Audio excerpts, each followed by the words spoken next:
this dusting off and early. We're seeing Cullen being banned first here. Again, not the most conventional of bans.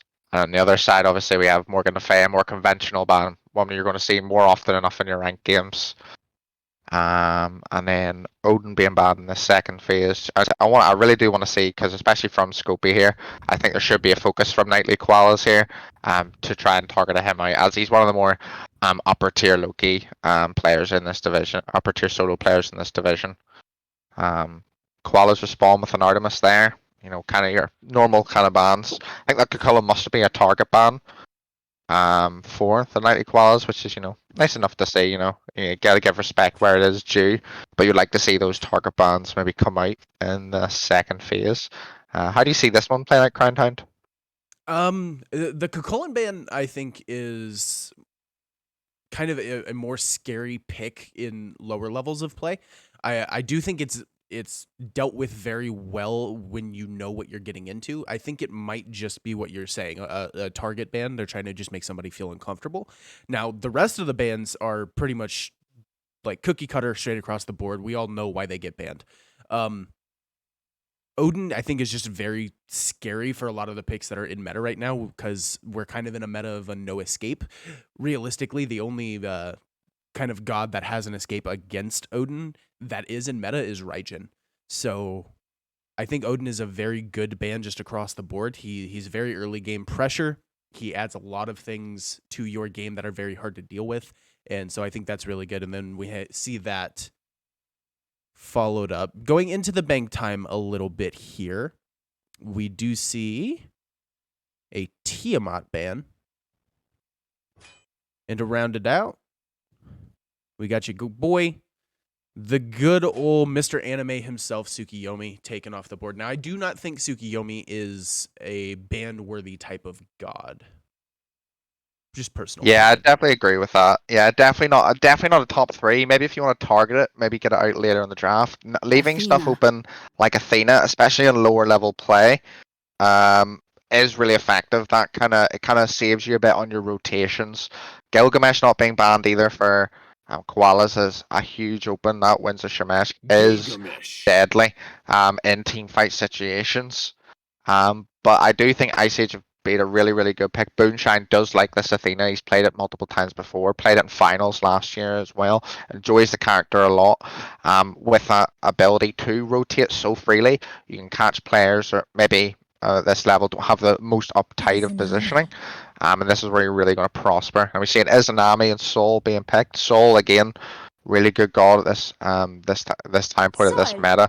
Tons of damage. Good push as well from her one. She gets, she can rip down towers if they're not defended properly.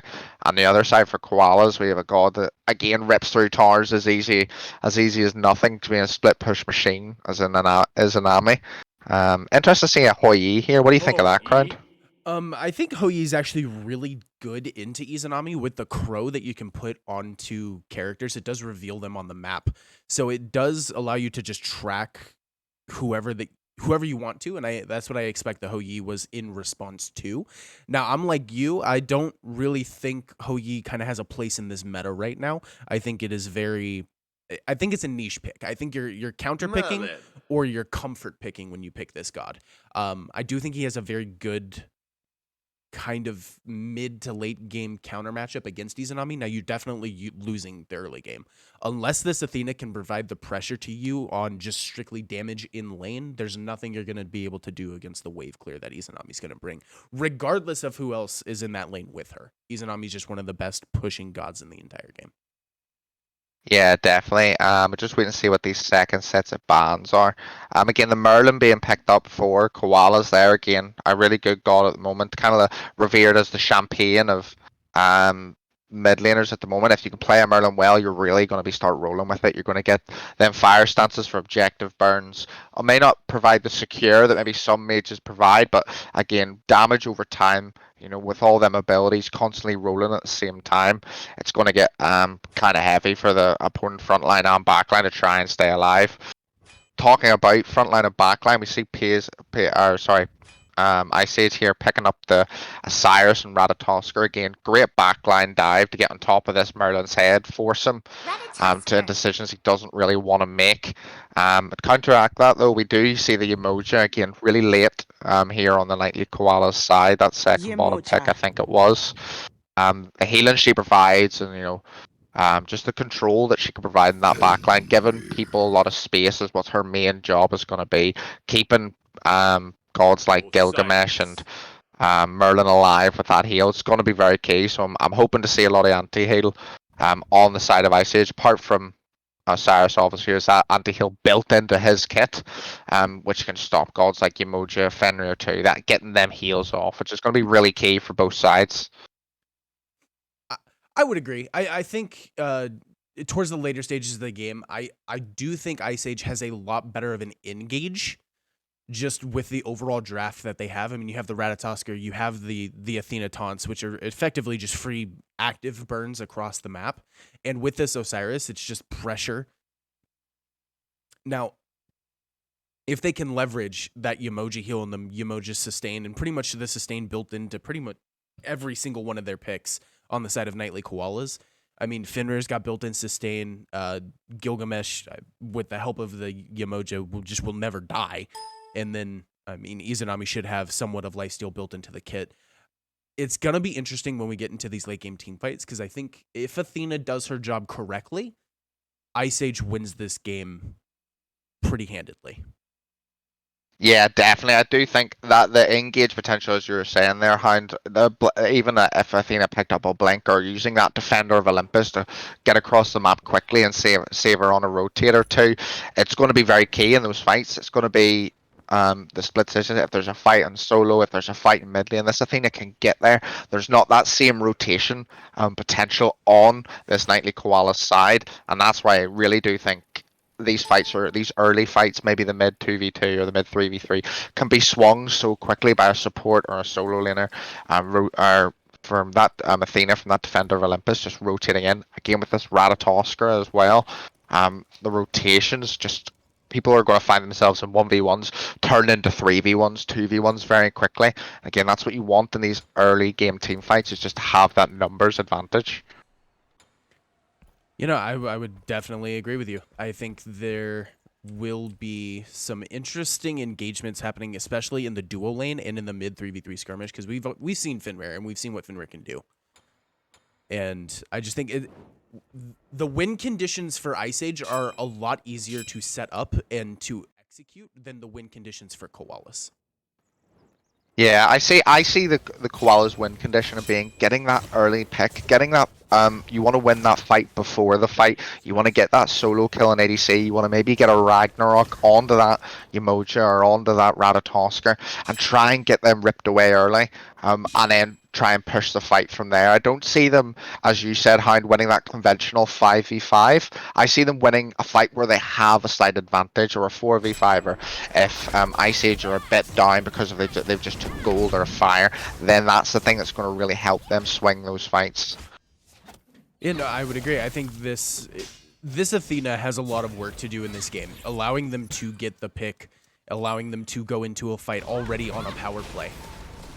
Now, kind of a new meta that we've seen in Season 8 specifically is the starter item for these solo laners, and sometimes in the junglers, what you'll see is that Fighter's Mask. How do you feel about that?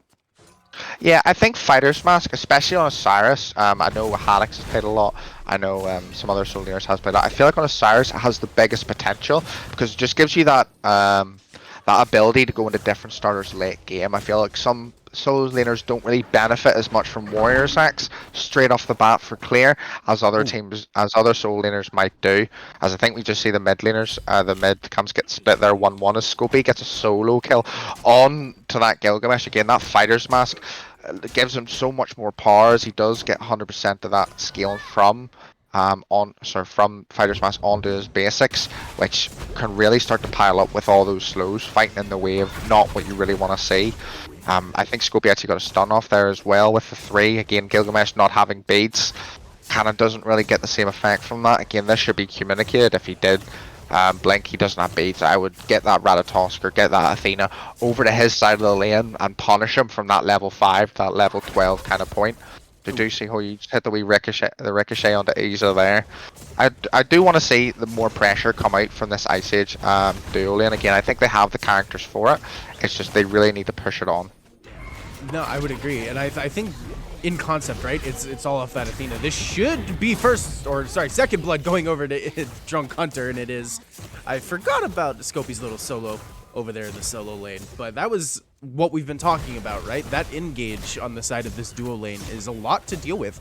The one thing Hou-Yi does bring to the table is just straight damage, and that's what he's going to do. Yeah, definitely here. Moja is in a little bit of trouble here. She might just get the jump is good. Auto missed. You can't be missing those, Hunter. I hope Hunter doesn't get a little bit exposed as well, because I believe he is playing a banned skin, that totem color skin. Yeah, the T5.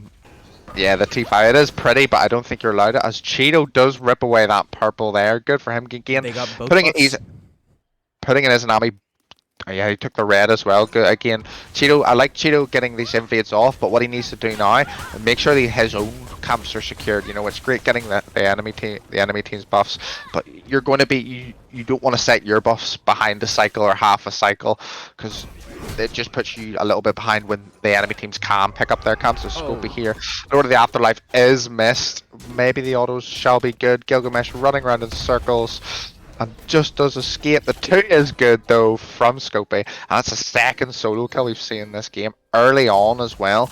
Again, and Osiris is something you don't want to let run free will. I would definitely try and get a Ragnarok, try and get his beats for him, try and make him a little bit more scared. Right now, I feel like Scopey, especially now in a couple of games he has had with Ice Age, he plays really well when he has confidence, and that's the last thing Nightly Koalas want to do, is fill Scopey's ego with, oh, he can just get a solo kill whenever he wants, steal a blue, steal a backcamps. They can't let him do that. So again, it's really up to Silent Kill here, or Silent K1 here, to really make sure that that lane doesn't get out of hand. Yeah, and Osiris is one of those solo laners, like, you never want to see a solo laner with just an outright lead, just because it's scary for all of your backliners. As we see an engage from Athena here, the taunt in that arrows you did say earlier. Yep, taunt will land, the ricochet will not, so Wattle will just waddle away with about half HP. And this is what they need to do to kind of stalemate or even win this lane, is they need to aggress on the gods. They need to add pressure in damage in this lane in order to get pressure in the lane. They can't out-clear an Izanami. You just can't do that. So you just need to send her back to base as many times as you can, and that's a beautiful tactic that they're implementing. Good double stun. Brutalized does come out on to Fenrir there. Solo will just go message R, but Paisley will get that last hit. Again, I feel like Silence trying to do a bit too much here. Ratatosker is up in the air though. The emoji does throw down the walls. Again, that confound coming out from Athena is good. The knock through might just be enough to save, but it won't be, as Cheeto picks up the last hit on her. But Merlin is storming in here, does have some cleanup potential. Just far away from that purple zone on to Cheeto. Again, Cheeto getting away with blue murder in some cases here. He's getting in, he's getting kills, and he's getting out for free. Again, that red is up, the speed's about to come up, then backs up. Again, I really like to see Cheeto maximize his farm here. Again, he's the same level as this Fenrir, and he's got 2 kill contributions.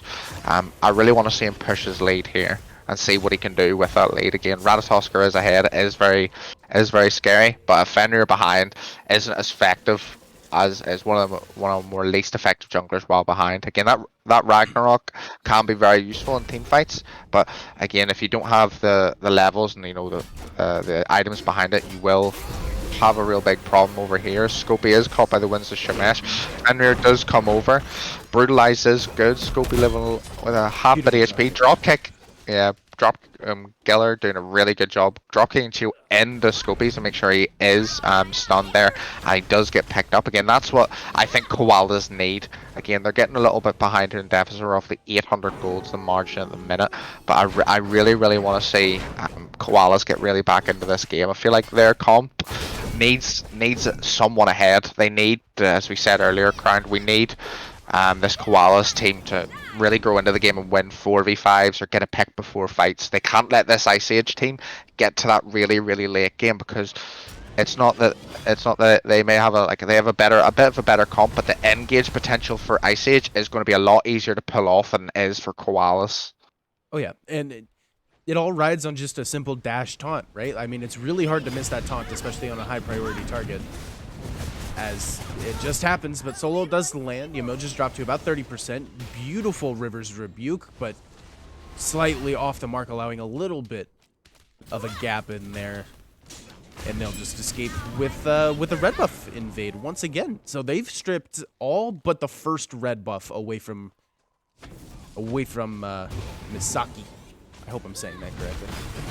Yeah, again, Confine does come out there on the Emoja's head, and it will be Heartbeat picked up again. But again, there's no beads on Booneshine, so he does need to be a bit careful. Ragnarok does come out, and again, Athena will get picked up there. Ratatosker is in the sky, though, does need to be careful. Cheeto seeing red, will get the beads from Silent, will get out. Again, it's an okay trade. Again, a support for support there. Again, Scopey in the battle here doesn't seem to pick up Giller. Again, getting this pressure on. We're seeing an even level 9 on each of the solo laners, so again, we just need to I think Scopey just needs to make sure he's pushing his lead. His blue's still up, he needs to just make sure he's maximizing his farm. His Soul 2 will land there. Cheeto does get under tower and does take out Misaki's life. Again, Umoja running for her life under the same tower where Misaki did fall, and she will get away. Again, I think these early game fights, I think Ice Age were getting away in Blue Murder in some cases. These are just stripping stuff so easily and getting away for nothing. As Nami is on this left hand side here, having a wee fight with Hunter, just jump in. Crow Mark is on her, so she can't escape. Geo does hit her with the dash, and that's Waddle, and waddling all the way back to the base, unfortunately. And that's just the matchup into Izanami for this OE. That's why I like the pick so much. Just because when she dashes away, yes, the dash can only go in one direction, but the invisibility is the big thing about that. Nobody can really see where you're going. And so it's kind of an intuitive play, unless you have something on this Izanami that just reveals her to you. And that's where this Houyi is, I think, invaluable in this matchup. Because that kill is not set up unless you know where she's going. Yeah, again, it's as you said, like that mark is it's almost as useful as dot damage in the case against his Anami dash. It allows the frontliners like Scopey and like Cheeto to see where she's going and get if she gets if Cheeto jumps on her, she gets away in a fight. If that wee mark of the crow is on her, there's no way she's getting away out for free, and Scopey and Cheeto will be all eyes alert looking for that purple crow mark to really turn and burn on her. Again, we see, I want to bring this up as Crown as well. What do you think between the difference? We see Heartbeat here going the Sentinels, and we see Booneshine here going Benevolence. We know Benevolence was nerfed recently, probably last week. You've seen it in nearly every single game.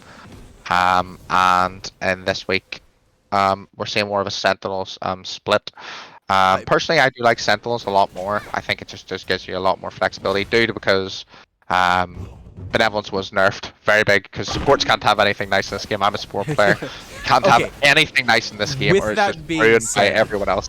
Benevolence was one of the most. I'm going to use the term broken because it broke the way Smite was played. There's a difference between something being overpowered and something being broken. As we do see a stun on top of Mizaki, and the Fenrir will follow. A couple more autos. No.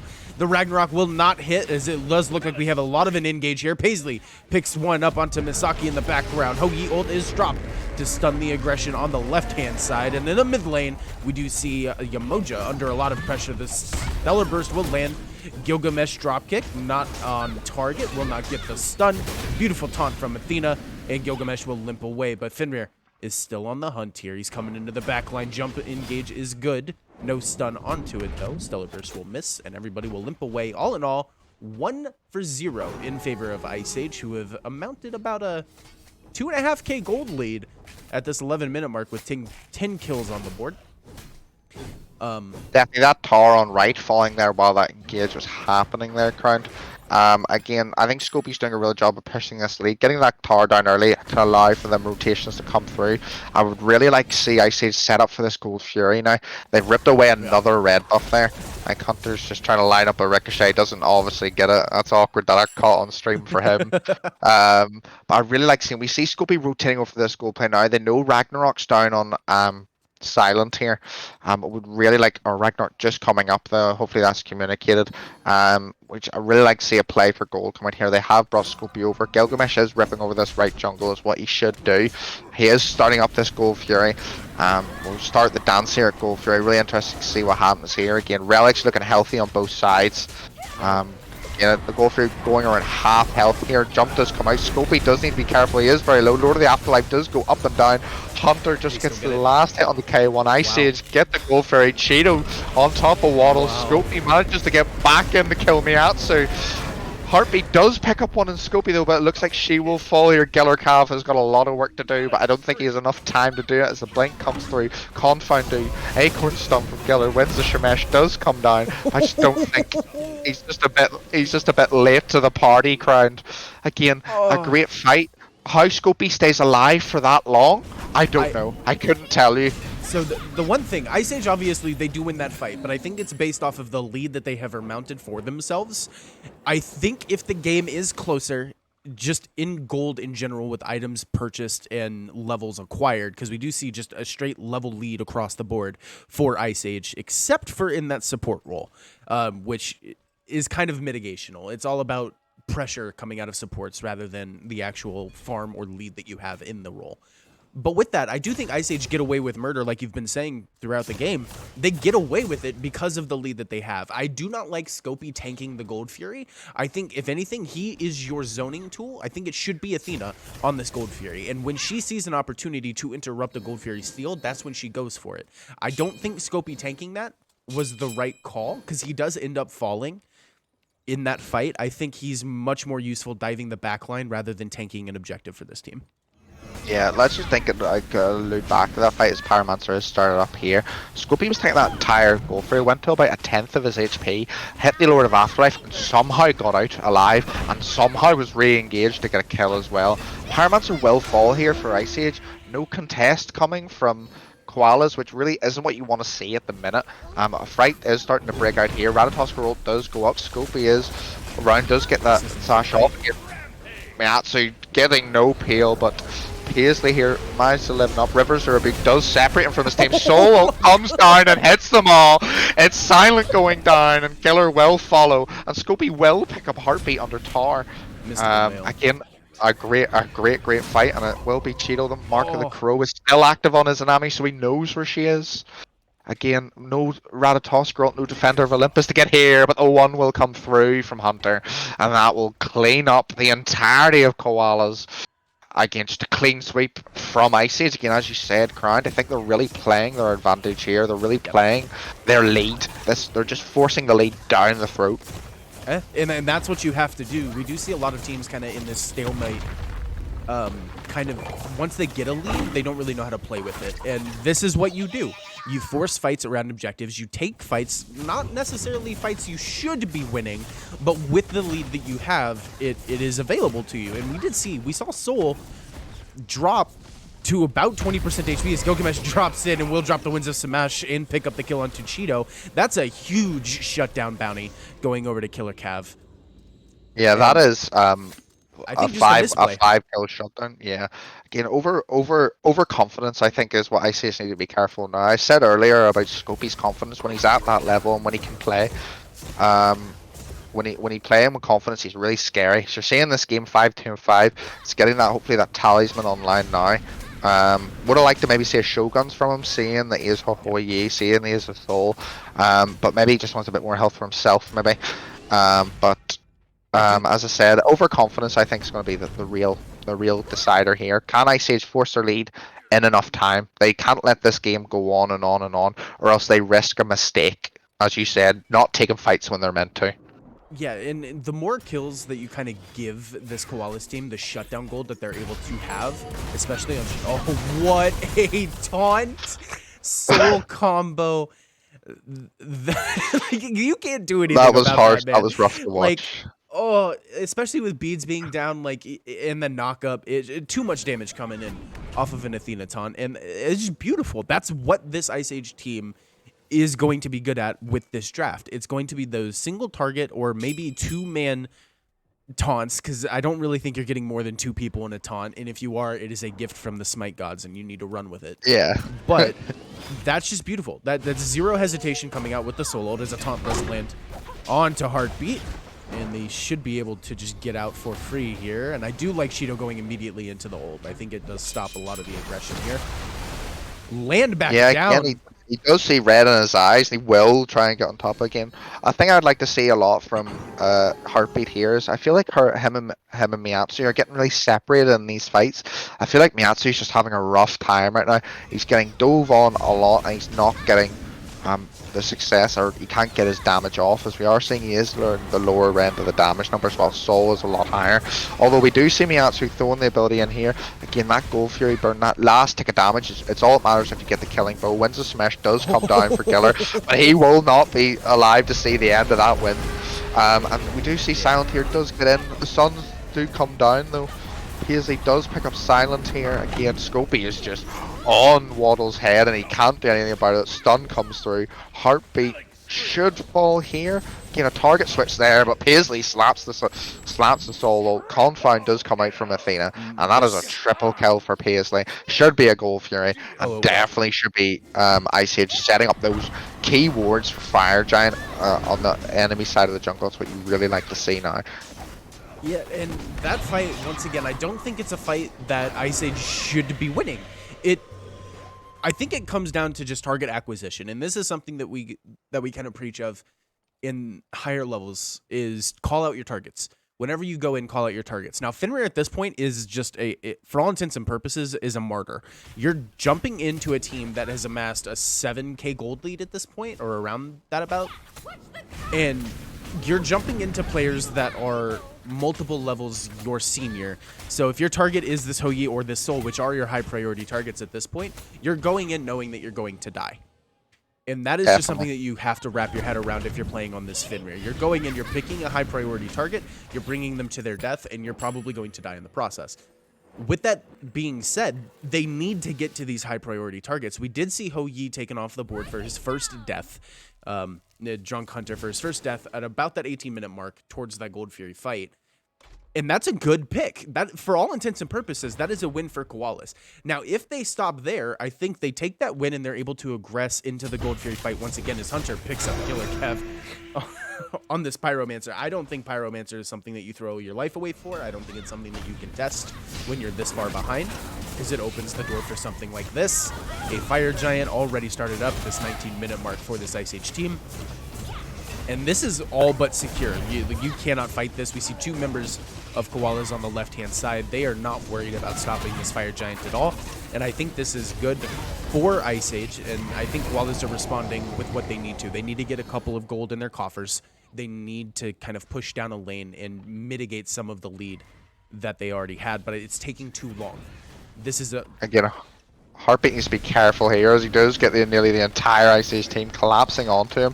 Again, you see those 2 people split pushing a left, you know you're not there. Athena has the rotate potential, so let her go deal with them 2 waves and come into those fights. I fully suspect Scopey here just walk into this tower, Lord of the Afterlife and Defender Olympus will come out there. We see Cheeto with the blink in, drop kick from Gilgamesh is going, and I think Cheeto will actually fall there from Silent here. Good defense coming in here from Koalas so far. Maybe a bit overzealous here. Ragnarok will come out, and it will be Booneshine picked up, and he has no beats to stop it. Dropkick does come out. Lord of the Afterlife does come out from Scopey. The jump in there from Gilgamesh is good. Hunter sent running. Paisley will pick up 1 though. Again, this Fire Giant not going the way that Ice Age would want it to. Get a great defense. That Phoenix doesn't have a scratch on it. And 2 members there. Cheeto blinking in is where I think that went wrong. Yes. He was blinked in, got caught by, I think it was a stun, and then just got drop kicked into a wall and pummeled. And there's nothing you could do about it. Again, let your tanks walk in there. Use Defender Olympus with your solo laner. If you're going to go in without minion waves, just not sure what the thought process, or maybe a bit of overzealousness showing from this Ice Age, maybe a bit of nervousness. They want to get this game over and done with. They don't want to let Koalas grow back into the game, but plays like that is how Koalas are going to get back into the game. Farming up, make sure these defenses go well. They do have an amazing siege defense. I mean, Merlin is one of those characters where he just brings a lot of AoE control.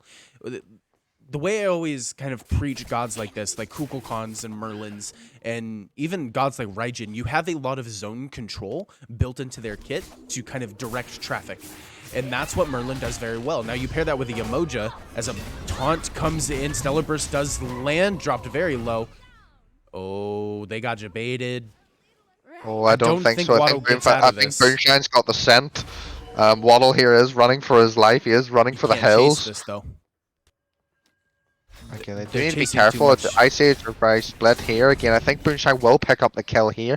But Defender Olympics is available if she wants to get to this fight quickly. Again, Ring does push Cheeto just a little bit further. Again, Heartbeat does need to be careful. Not the most tankiest right now. Rivers or Rebuke will come out. I don't think it's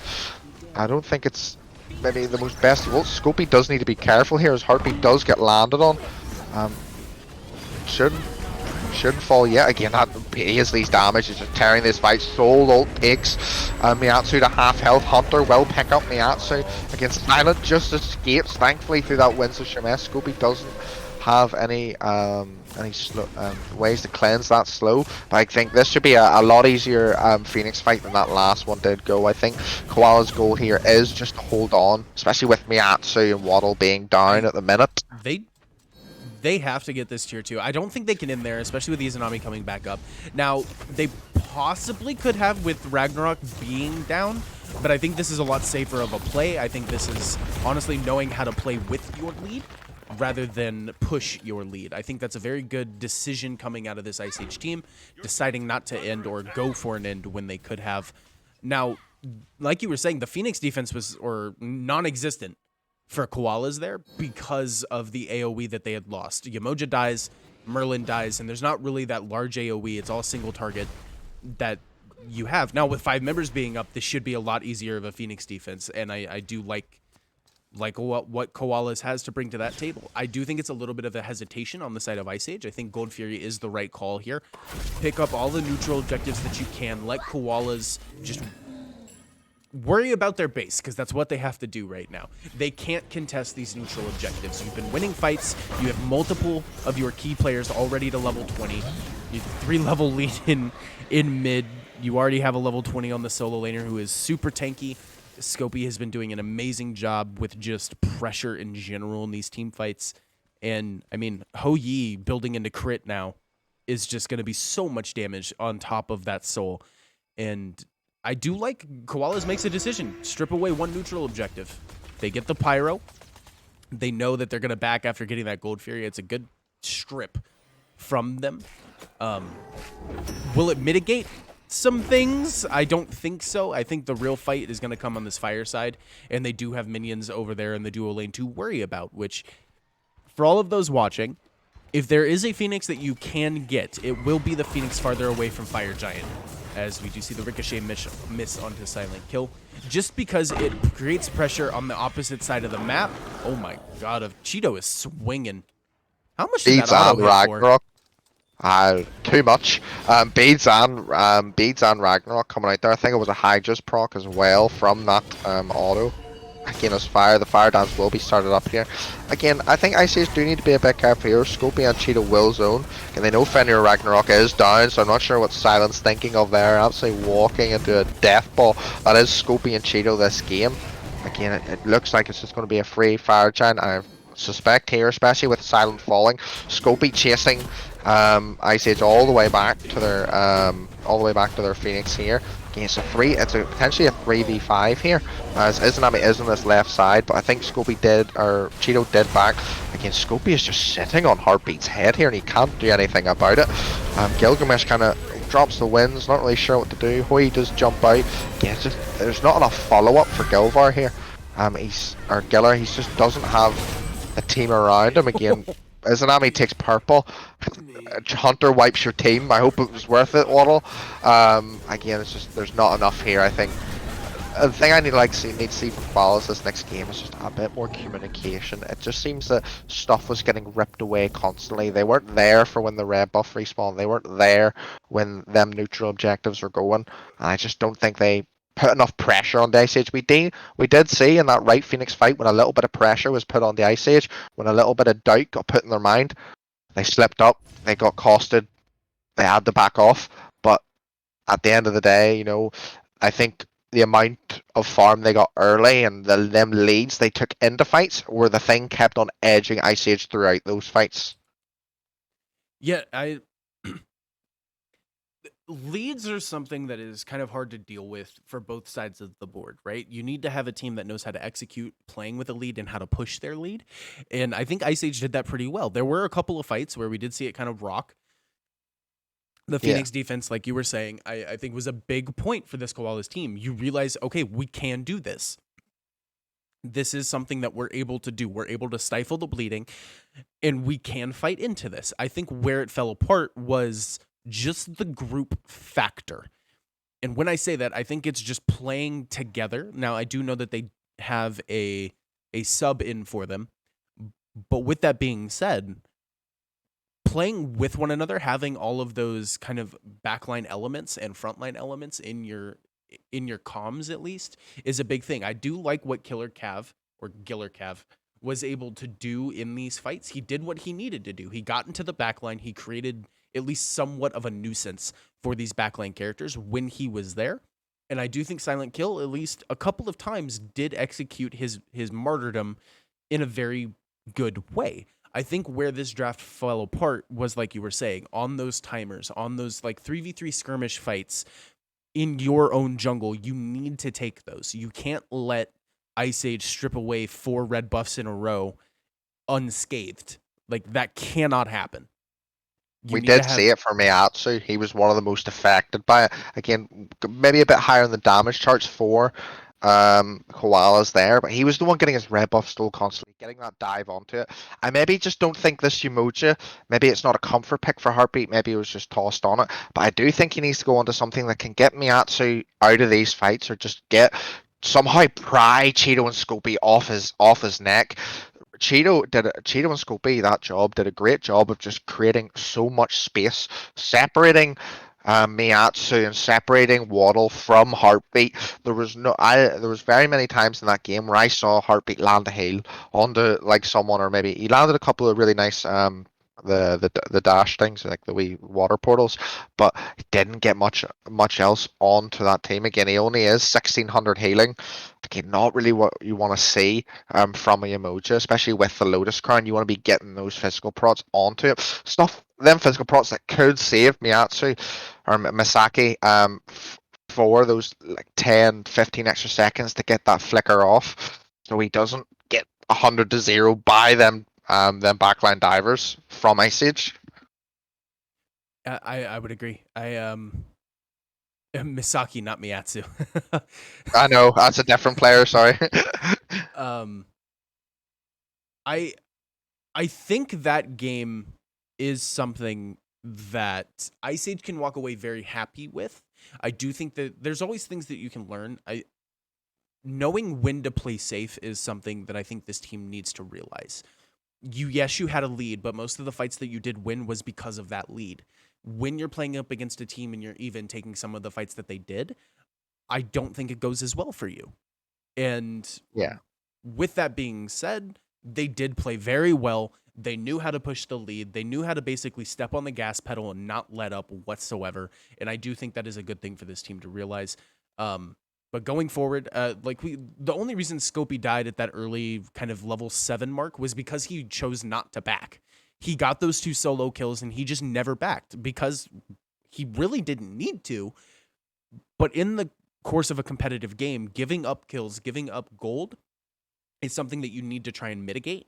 And I think having him back after that second solo kill in particular, I think if he comes back with the mystical mail or whatever he wanted to build in that first slot, I think saves his life at that level 7 mark.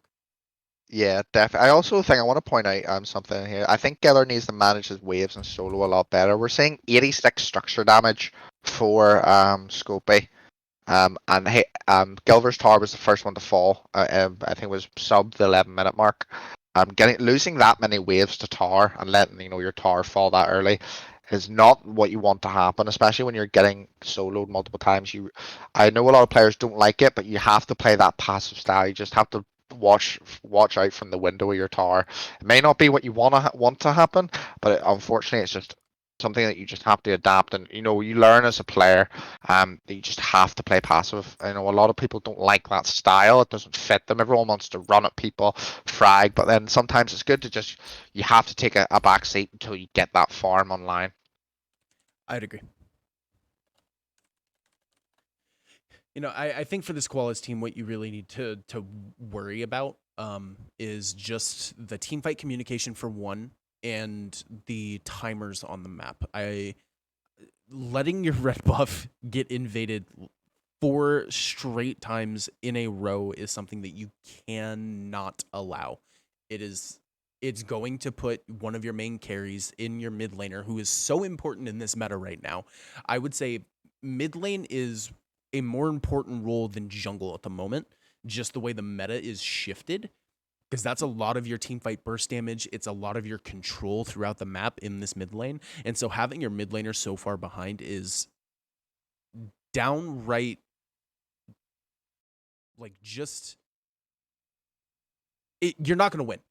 Just straight up, you're not going to win. Because if that does happen, it's so detrimental. Now, I know that's kind of preaching to the choir, like having a pick be behind is detrimental. Everybody knows that. But mid laners more so than not, if your mid is behind, you're going to feel it across the map.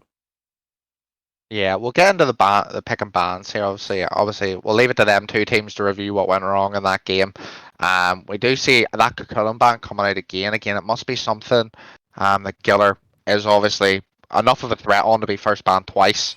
The normal bans coming out here from Koalas, Morgan Le Fay, and Artemis. Again, I think Artemis is a very good pick now, but again, does get shut up by that.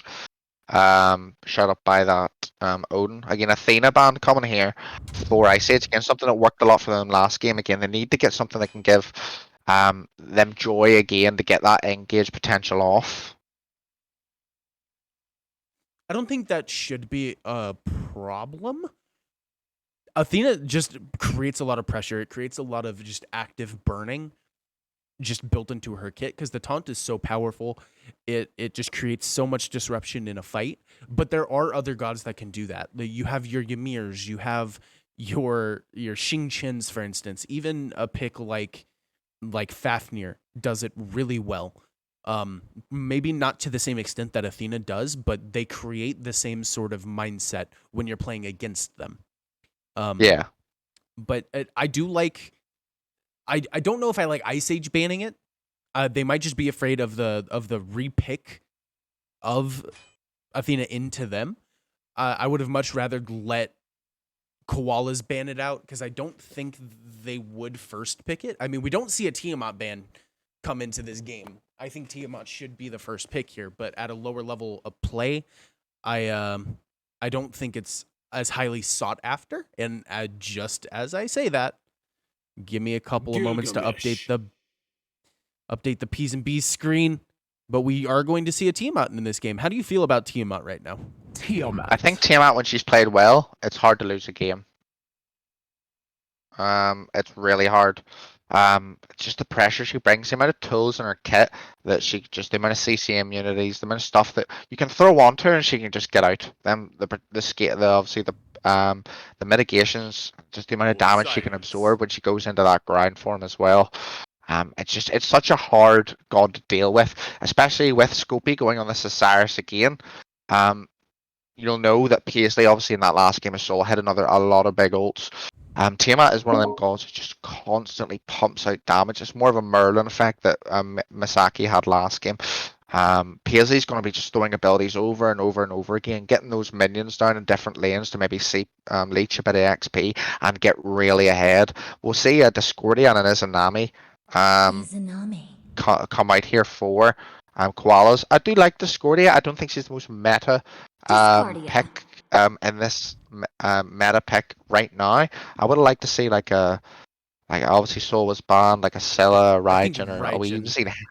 Yeah, Raijin would have been very good, and maybe just even get away from that Osiris. We do see Scopey most likely going on to the Fenrir this game.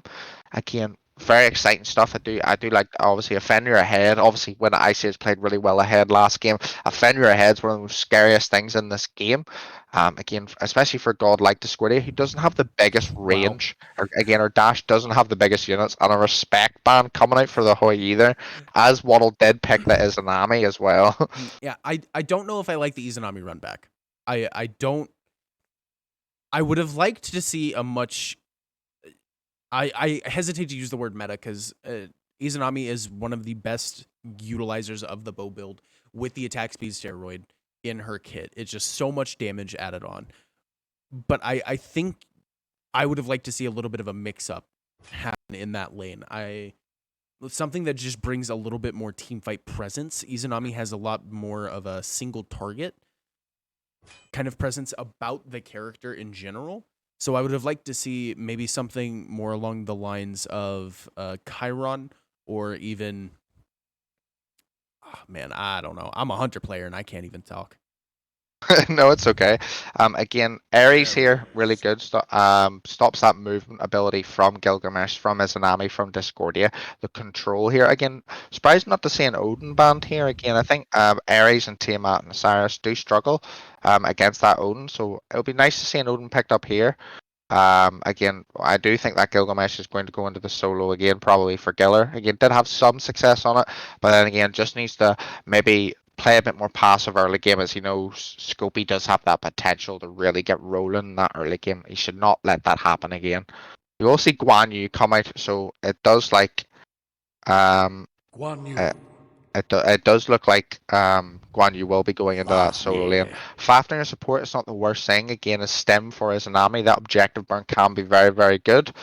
Yeah, I think Cupid works really well into this comp.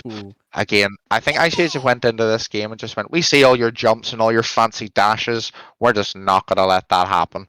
Again, Ares, Cupid, Fenrir, the lockdown potential that this Ice Age team has is far superior to what the lockdown potential of Koalas is. Now, I think I would have liked to see the Cupid on the side of Koalas. I think that rounds out their draft pretty well. Winds of Samash, Guan Yu ult on top of a Fields of Love and a Discordia Apple. That is so much AoE damage that would be nigh unbearable to play against. I think Definitely. it rounds out the side of Koalas a hell of a lot better than the side of Ice Age. This Cupid is really your only large AoE teamfight ability other than No Escape. And No Escape, I think, is in this draft specifically to burn beats. It's to open the door for Cheeto on this Fenrir to get in, pull a high priority target, and just melt. Now, with that being said, Fields of Love is going to do the exact same thing. You have a ton of pressure in mid on this Tiamat.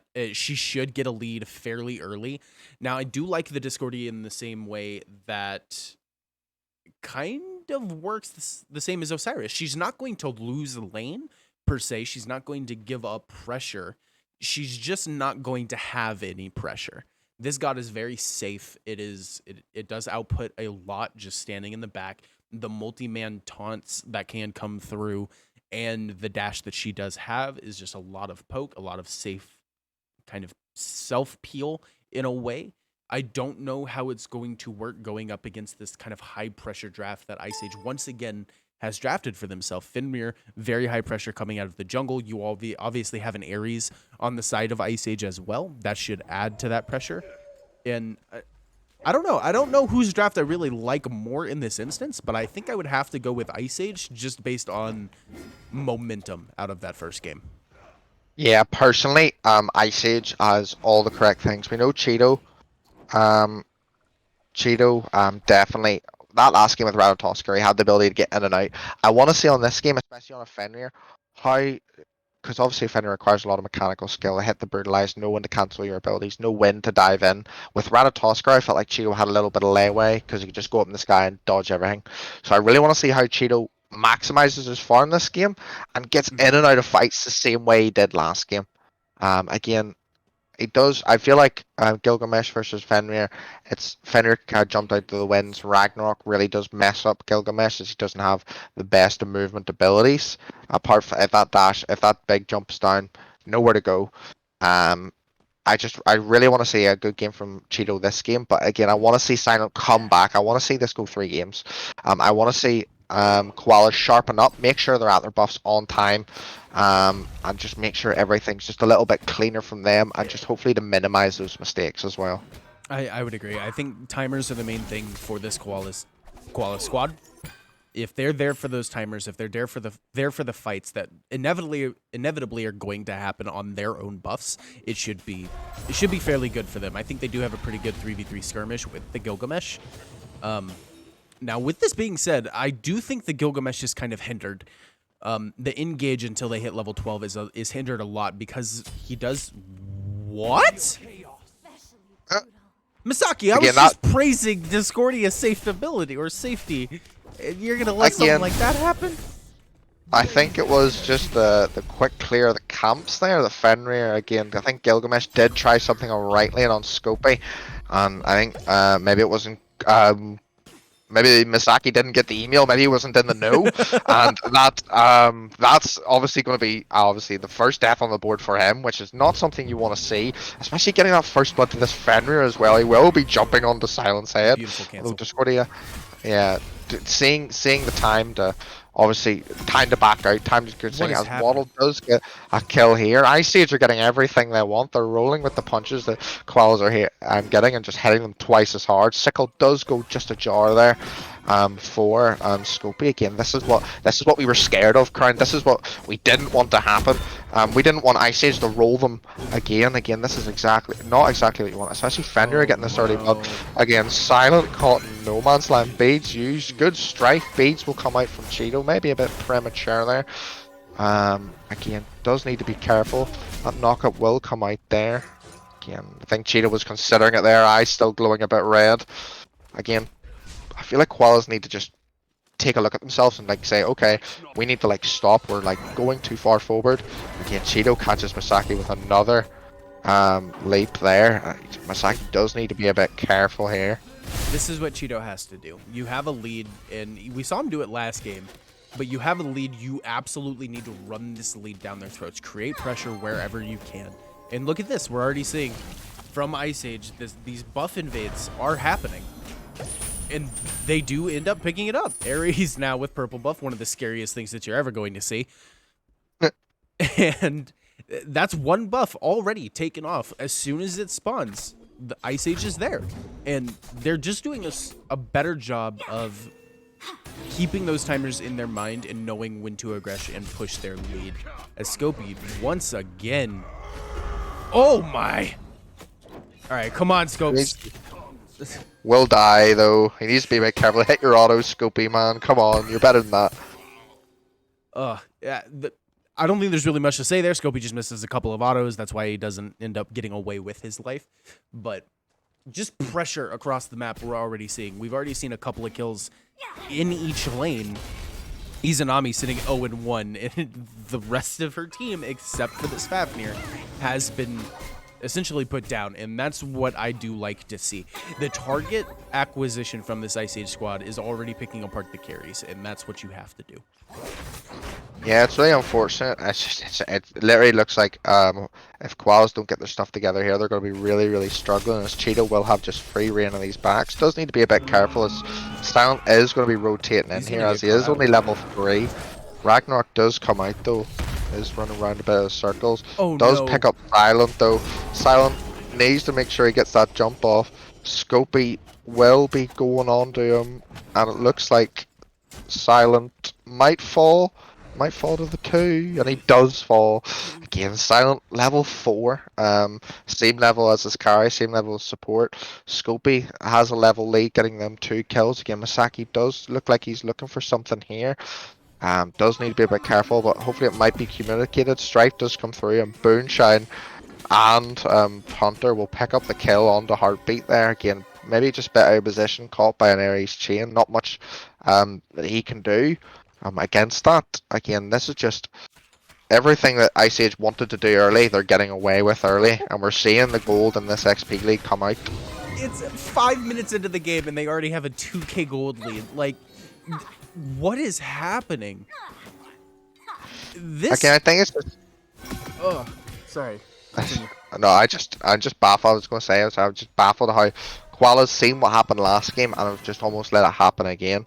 Again, they didn't pick the most pressure, it's exactly the same they did as game 1. And Ice Age picked pressure, and Ice Age are getting away with a lot more stuff. So we see Booneshine coming here on this left-hand side here. I think Wattle does need to be a bit careful. Doesn't have a ward onto that deep of his position. Don't walk into lane, Wattle, please, man. I beg. He does walk into the lane. No escape does go out. Beads will need to come out, but Beads doesn't last long enough for Wattles. Oh, Hunter. Hunter is low. Hunter is low. Heartbeat doesn't want to risk it. Maybe I think Fenrir did pop up on that ward there on the left-hand side of the map. We do see Silent here. Going for Cheeto here. Maybe not the best decision considering Cheeto. He does deal a good amount of damage. So Masaki here. Once the Shemesh does come down, the leap is good though. Ragnarok for the movement speed will get him away. But I think Silent and Thing are a bit scared here, getting pinched. Hunter is coming in here. He does have his ult active. So obviously a chain just goes amiss. Great strife there from Masaki. A good dash away. Again, I think Hunter's just double check. I feel like Hunter's, if he's 5 seconds quicker into that fight could be very detrimental for Koalas. But it's good to see them get that Ragnarok, get that Ragnarok away from Fenrir. Give them like another minute of safety. Get your own farm, get as much as you can, and then just communicate that with your team and get ready for that ult to be up again. What I would like to see from Ice Age come out is already being like, take the Scorpions out of contention, because with those Scorpions being up, you're almost stifling your own lead because you don't have any of the major neutral objectives to go for.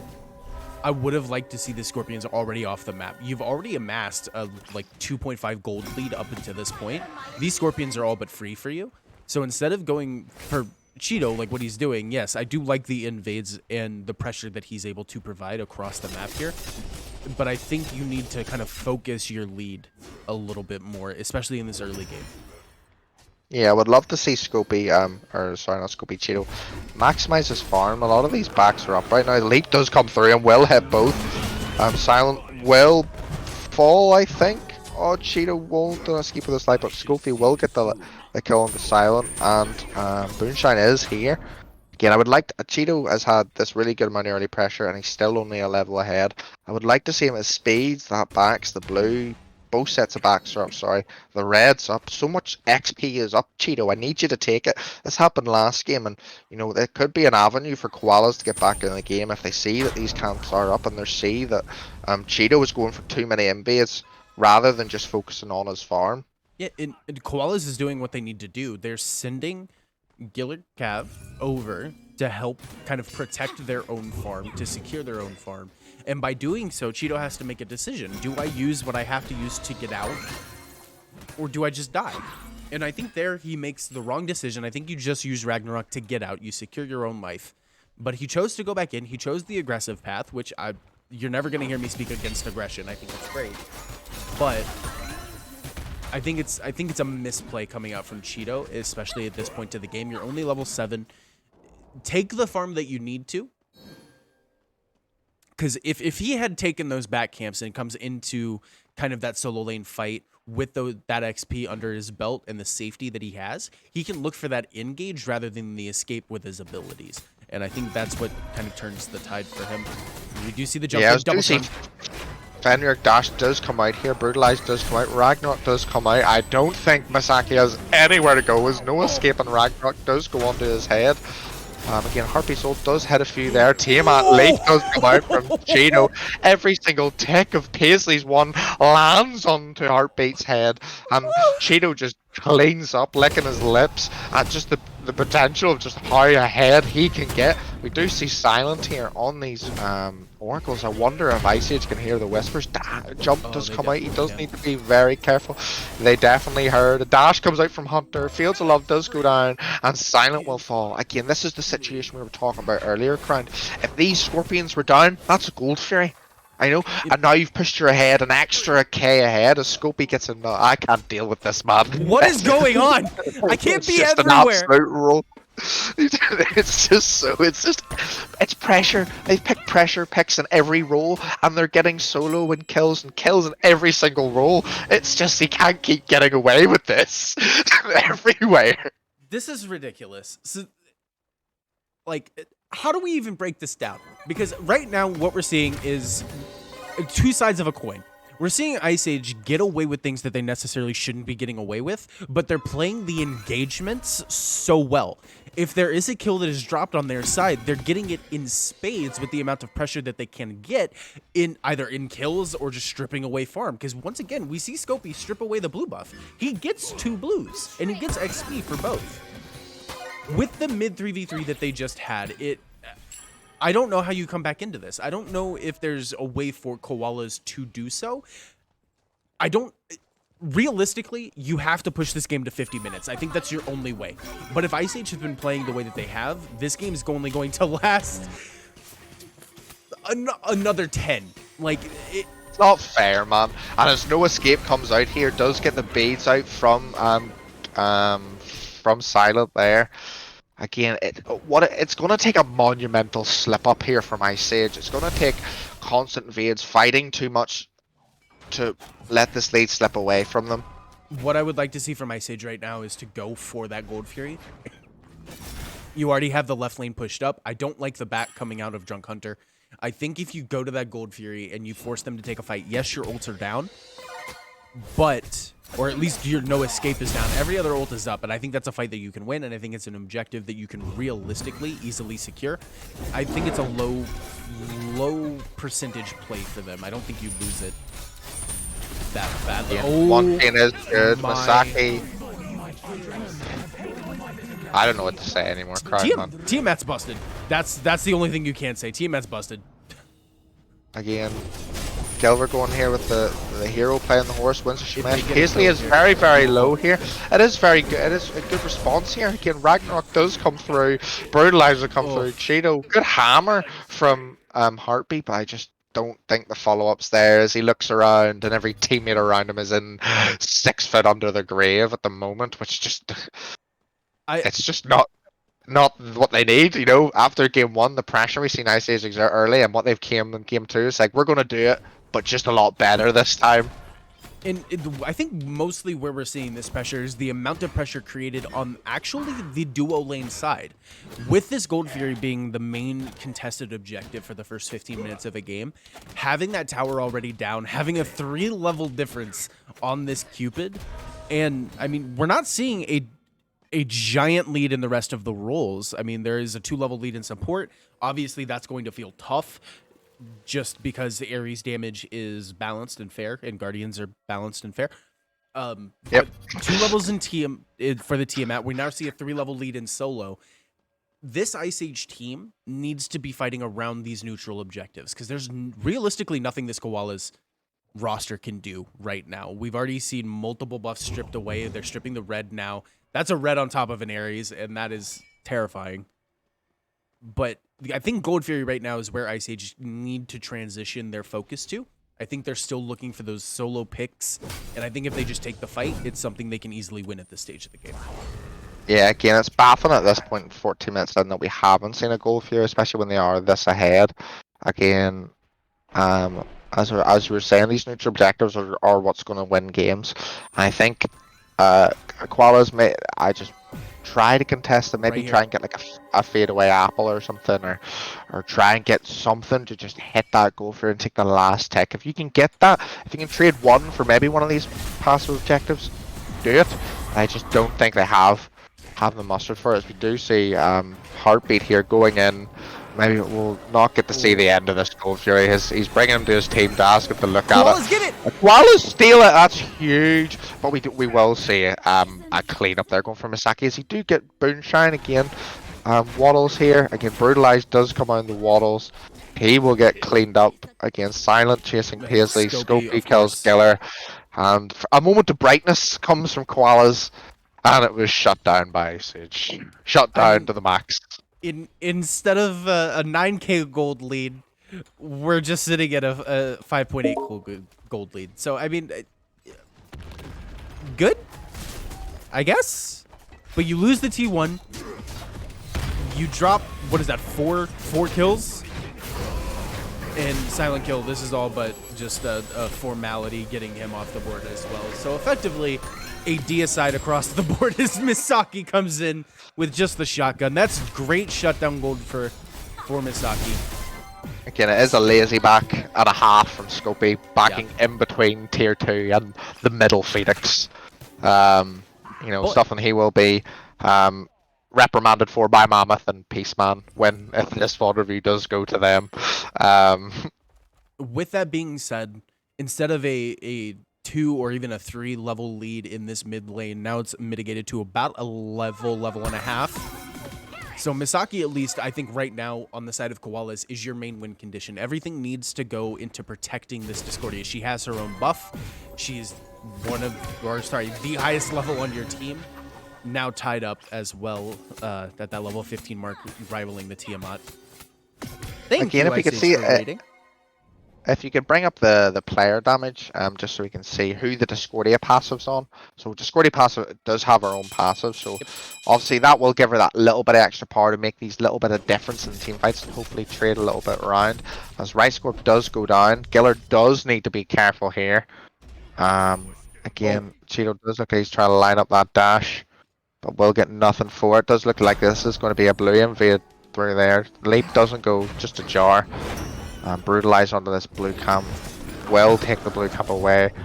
Oh, okay, that was a strange interaction. As you do see, Cheeto has the base. Lord of the Afterlife does come out. No escape. Hunter does get the kill on in the 2v1 versus Wall and Kill again. Giller just escaping with his life. Does need to be a bit careful here. Again, how Hunter wins that 2v1 over and left with his ult still intact. Level 17 going up against the level 12, man.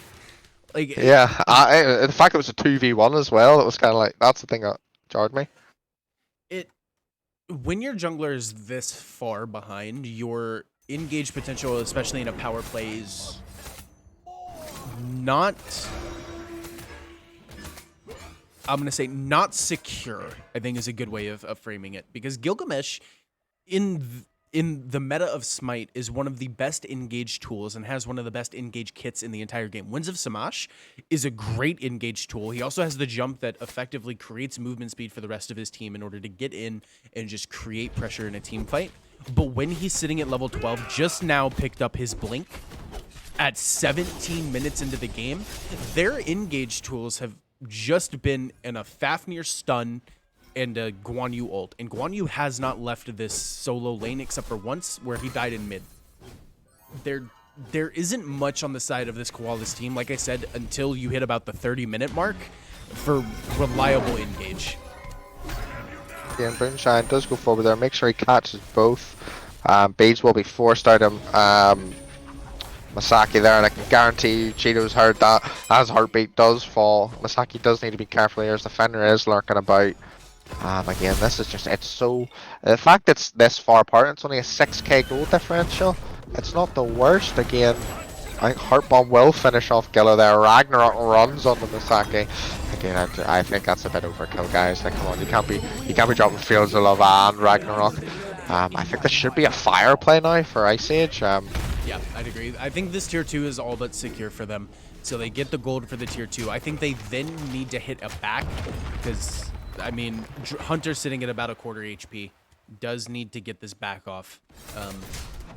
And honestly, if they do decide to go for the Primal Fury, add 7% increased damage to the neutral objective. He did just hit 20, so you can upgrade that the Leather Cowl into Hunter's Cowl. Give you that much more attack speed on top of this bow build. Hold on. What is... Again, hitting 20 minutes at level 19 is nothing to be shy about. Scopey does need to be careful here. Again, I think he is just becoming the martyr for this Gold Fury here, but keep him alive will be so key for this Fire Giant fight so it doesn't accidentally get stolen. No Lord of the Afterlife for him. Hammer just goes and misses a jar there. I think they will give up this Fire Giant, or give up this gold, this Primal. I just don't think there's any way they can contest it. Hunter has enough gold right now to finish the Silver Branch and get Hunter's Cowl, which I think is the correct build path for him here. Upgrade the Hunters. Thank you. Perfect. Yeah, no, he already has 32 stacks on this thing. around his team, I think he should have around about 50 in stacks on the Silver Branch, which is going to be ridiculous.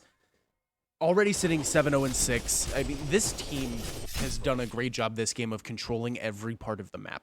We saw Scopey get out to a very early lead with a solo kill and has just been pushing it all the way through. Now, doesn't have the tower down, but that's because he's essentially forced Giller hasn't had the chance to rotate at all because of the amount of pressure that's been over here. He's had to stay there, protect his farm, protect his tower. He's had to do due diligence in his own jungle to make sure that farm is protected. And this is just, if you wanted to see a masterclass on how to run a game, this is it. Yeah, definitely. There obviously is some things that ICH could do a bit cleaner here. Obviously, I think they should have done fire by now. The fact this game's still going right now, it's kind of baffling. But this fire needs to be the play now. Like, guys, you need, like, no point taking these backs, Scopey. Like, this fire needs to be started in the next, like, minute. Not that, you know, it's going to be a big thing if it's not, but it's just, you have to really dot your I's and cross your T's, you know? Obviously, when you're just this ahead, you can just run at people and win. But, like, if you're playing against, like, people that have, like, a bit more cohesiveness, Scopey is going to die there. It's just communication doesn't seem like the best here. Again, do you really need to create that much space where they're at tier 2 tower? That's the question. Okay, now you're without your soul here, it doesn't have fire. I don't think it matters for just how far Hunter is ahead here. He's an absolute force right now. Again, Scopey sitting on top of that damage charge, but I can guarantee you a lot of that recent damage is going to Hunter. And again, I do think this should just, like, with heartbeat down for the next 20 seconds, Masaki here does get caught by the escape. I think that was within the immunity frames of Discordia Dash, which is, you know, kind of pop-off plays, but pop-off plays don't matter when you're 10k down, which is kind of sad. Again, just everything being ripped. I would honestly just dot the I's, cross the T's, take Phoenixes, and just try and end the game. You know, you're going to get... This team physically can't fight you, and if you're just going to walk into their Phoenix, they can't do anything about it. Like, I feel like they're being a bit too lax here. Like, they're not stepping on the throat of Koalas as much as they should. I don't hate this, but I don't. You know, I would agree with you. I think last game we did really see them just kind of push, and just force some things, which I don't think is the right way to do it. But they had a lot more structures down last game at this stage than they do this game. And I don't know if that's, okay, we need to play it smarter, we need to play it better. But I think when you've already amounted this lead that you have now at 13k, around that mark, it's when those opportunities don't seem that bad anymore. It's when you can start to dive Phoenixes with Cheeto. I mean, Cheeto has basically just been a martyr for this team this entire game. He's gotten away, like you were saying last game, with just straight murder this entire time because of the leads that have been happening across the map. And we do see a 3-2 split. They've pushed up the mid wave, and this left wave has some movement to do. We see the wave all the way back here, but again, I wouldn't do what they did last game and just jump in. I feel like they do have the lead where that difference maybe doesn't matter. Again, Scopey's just got this middle Phoenix to half health. I don't really think Silent can do much about it. No. I just don't think Scopey cares. It's almost like Silent's just tapping him on the back, and Scopey does go in and is just on to Wattle's head, and I don't think Wattle can do anything about it. Again, Heartbeat's just sat there watching his teammate die, and there's when you've used all your abilities in that dragon form, there's nothing you can do. Chain onto Heartbeat. Silent will fall as well. Scopey with the triple kill, and the Fields of Love wasn't even used. So, again, I don't think there's much more you can say from that. As you said earlier, if you want to watch a game on how to absolutely roll a lead, that's how you do it. Definitely. You know, Ice Age 2 games in a row, they were on objective timers. They were on buff timers. It is nuts that they were able to get away with the amount of things that they were able to get away with. And we didn't even note Osiris just backed and bought a full animosity. Yeah. Before that fight ever happened. Scary. And that is nuts. The amount of gold and XP they were able to strip away, I mean, it's nuts. Gilgamesh is sitting at level 15, and he's your jungler. when that amount of XP and gold is stripped away from you, when that amount of engage pressure and the tools are effectively removed from you, even when they're built into your kit, that feels bad. And I think that's something that if you watch the VOD review back, anybody can learn anything from Smite. I've been playing Smite for about 10 years now, and there's still things that I learn throughout the course of a game. If you take one thing away from this, I think Koalas need to just focus on timers. And if they do that, if they create the pressure where they need to, if they create especially counter pressure, trapping Cheeto in their own jungle, placing wards in your own jungle, for instance, is a great way to do that. That way you know, okay, we can collapse, or okay, we can create pressure on the opposite side of the map. Since he's here, we can go into duo lane, or since he's here, we can create pressure in mid. That's something that you kind of need to wrap your head around, and really, I think that's the takeaway for this Koalas team. I think the one part of the game that they did just fall short on is that specific part. I think everything else was decent. I think Silent Kill, even playing from behind as much as he was, did get a decent amount of pressure on this pick. We almost saw him solo Cheeto, I think, 4 times during that game. It's just the amount of leads that Cheeto was able to have in the collapse on him from the rest of this Ice Age squad was a lot to deal with. Definitely. Any final thoughts from you, Whooper, before we say goodbye to all of our fans across the world? All plenty of them, I'm sure there is. Again, just for a little message. Well done, Ice Age, as well. I know quite a few of the guys on Ice Age played really, really well. I just don't let confidence get ahead of you. You know, maybe this team wasn't a strong one. They had to fill in with a rat player. Maybe if they have their full starting 5, this game goes a bit different. But again, well played from Ice Age, and a lot of stuff to look in for Koalas, obviously. But then, guys, this is just for fun, man. Don't get too upset about it. Just have fun and play the games you want to play. And that's all from me. And I mean, you are playing a game, right? You're supposed to have fun with it. So I think Not that's Smite. pretty good I don't message. think anyone the people who created Smite did not create this game for you to have fun. You get stomped or you stomp. There's no middle ground. Hi, Rez, we love you. I promise. But it was a lot of fun to cast, and Whooper, it was a lot of fun casting with you, man. I love you. And to everybody who stopped in with us and were with us along the ride, we do appreciate you. Thank you for stopping by. Thank you for listening to us ramble and rant and cast these games. You guys are honestly the real MVPs, not us, because it's all you guys. So thank you. Thank you to Ice Age and Koalas for giving us a fun set to cast and to spectate. We deeply appreciate it. And stick around. Let me check the schedule really quick to let you guys know what's coming up. Just got to scroll up a little bit. So coming out in the 5 p.m. sets, we have the Pterodactyls and the Olympians. Cheeto, your jungler from this game, will be on the cast with Cocky. And we've got my team, Overlords, versus Olympians, casted by Gaming Fan and Ormer. They'll both be at 5 p.m. That Pterodactyls Olympian set will be on this channel, V2.